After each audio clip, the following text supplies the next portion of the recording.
एक आदमी जिसकी बेटी को सिर्फ एक रात ठंड लग रही थी और उसने आग जलाने के लिए $2 मिलियन जला दिए। एक आदमी जिसके घर में इतना कैश पड़ा होता था कि हर महीने सिर्फ उन पैसों को बांधने के लिए रबर बैंड्स पर हजारों डॉलर्स खर्च होते थे और इतना पैसा होता था कि हर साल थाउजेंड्स ऑफ डॉलर्स सिर्फ रैट्स खा जाते थे। पुलिस उससे डरती थी, पॉलिटिशियंस उससे डरती थे, पूरा मुल्क उसके नाम से कांपता था।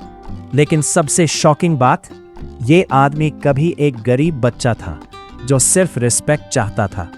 ये कहानी है पाब्लो एस्कोबार की, एक ऐसे इंसान की जिसने पैसों से दुनिया खरीदनी चाही और फिर अपनी ही बनाई हुई दुनिया में खत्म हो गया। 1970 में कोलंबिया, एक छोटा सा लड़का गरीबी में जिंदगी गुजार रहा था।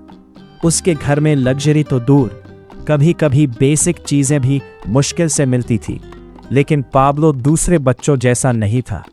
जहां लोग सर्वाइवल के बारे में सोचते थे, वहां पाब्लो पावर और रिस्पेक्ट के बारे में सोचता था। उसका एक सपना था, इतना पावरफुल बनना कि पूरी दुनिया मेरा नाम जाने।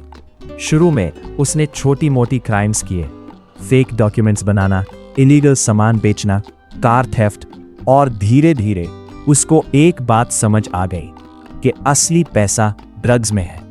उस वक्त अमेरिका में कोकेन की डिमांड बहुत फास्ट बढ़ रही थी और पाब्लो ने इसी डिमांड को अपनी ताकत बना लिया। उसने सीक्रेटली कोकेन स्मगलिंग शुरू की, पहले छोटी क्वांटिटी, फिर थक्स, फिर प्लेन्स, और देखते ही देखते वो मेडेलिन कार्टेल का किंग बन गया। 1980 से पाब्लो एस्कोबार दुनिया का सबसे पावरफुल ड्रग लॉर्ड बन चुका था। Luxury mansions, private planes, expensive cars, bodyguards की आर्मी, उसके पास सब कुछ था।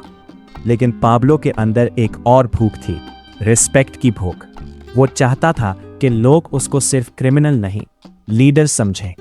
इसीलिए उसने पॉलिटिक्स ज्वाइन कर ली।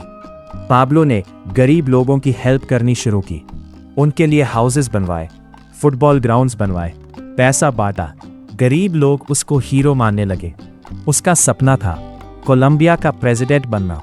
लेकिन फिर सब कुछ बदल गया। एक जर्नलिस्ट और गवर्नमेंट ऑफिशियल्स ने पाब्लो की पुरानी जेल फोटोज और क्रिमिनल रिकॉर्ड्स एक्सपोज कर दिए।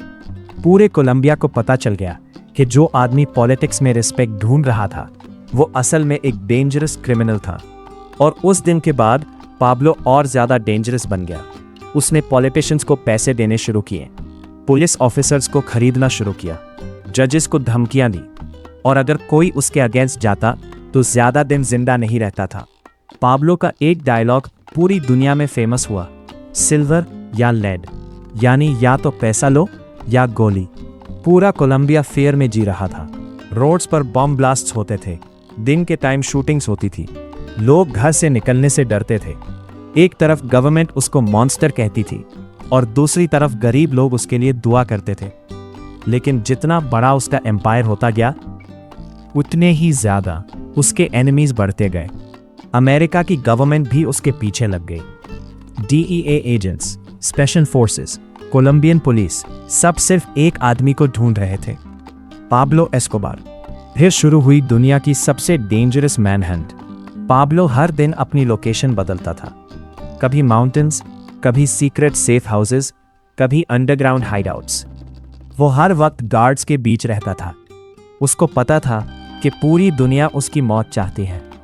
लेकिन एक चीज ने उसको डिस्ट्रॉय कर दिया, उसका ओवर कॉन्फिडेंस।